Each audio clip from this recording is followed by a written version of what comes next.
Hello and welcome to Beulah Land and Livestock. Here we are on our front porch, sort of. It will be our front porch someday, but we wanted to take a moment here to give you a quick update on what we've been doing, what's been happening, and what we're up to. But first, we're here. We're on Beulah, and we wanted to share with you how we did this.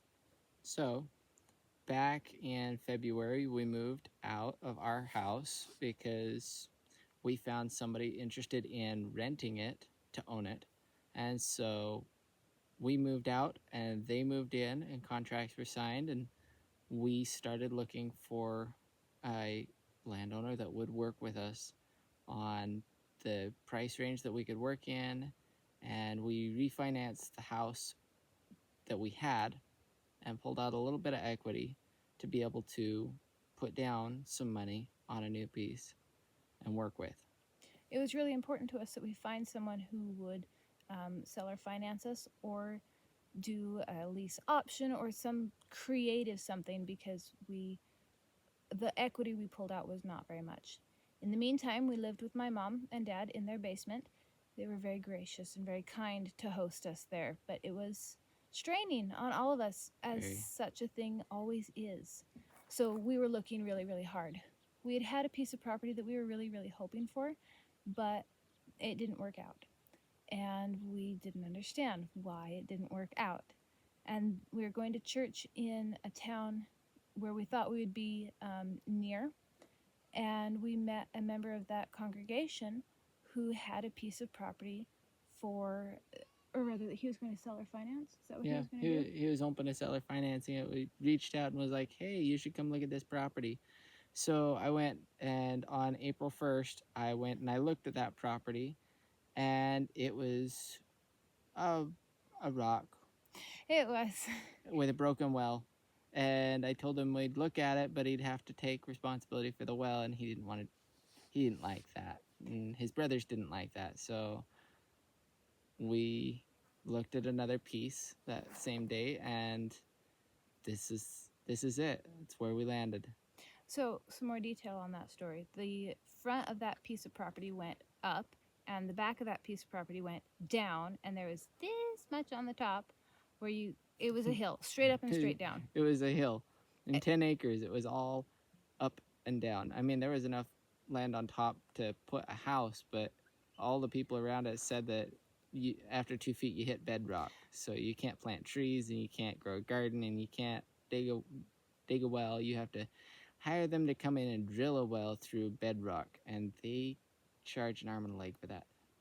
So we had been looking at like 40 acres. We wanted 40 or 80 or 120. We thought that would be lovely. Space. We told our realtor that we had looked at this 10-acre piece, or rather Spencer did. On his way home, he called her and he's like, hey, I looked at this 10-acre piece. Do you have anything else kind of in the area that you would be able to show us? And she's like, oh, 10 acres? I have one right down the road from me. You want to come drive by and see it really quick? I'll hop out of the shower and come and show it to you. So he did, and he took pictures and he showed it to me. And when I went on Zillow, right there on Zillow, it said that the man was interested and open to seller financing. And it just felt like God's fingerprint just went right here, right here, right here. So we came up and we walked it together, and it has a draw down the middle of it. The 10 acres is a long 10 acres. Long and skinny. Long and skinny.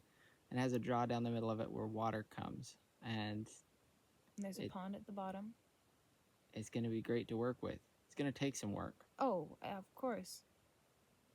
When we'd been looking at properties, it had been really important to me that we find a piece that was completely isolated, where I could go outside and no one would see me. And as we walked this piece, we saw the neighbors up the hill and saw that they could see us. There's a neighbor behind us, whom you can see, and there's a neighbor down the hill, and there's neighbors all around. And as we walked this property, it didn't faze me. I didn't feel exposed. I didn't feel endangered because they could see me. It was fine. I had never felt that way before. And as we've gotten to know them, it's clear why. They are amazing people. The ones with the scope up the hill They like to watch the wildlife, like, for instance, the bear that visited a year or two ago and spent the winter down at the creek bottom, like a quarter mile away from our place. And the coyotes that generally come through in the fall and the spring. So they just like to watch out for things. We've got the neighbor across the road is building right now, and he's running his cattle around us on the neighbor's properties right here. And the one right next door here, um, he's offered to help us with all kinds of stuff. It's been amazing. Anything that we need. So we made an offer, and the man accepted it. And what? 2 weeks after we walked this, after we saw, and after you drove past this. After property, I drove past it, 2 weeks after I drove past it, we owned it. We owned it. We own it. And so it's a very easy mortgage payment.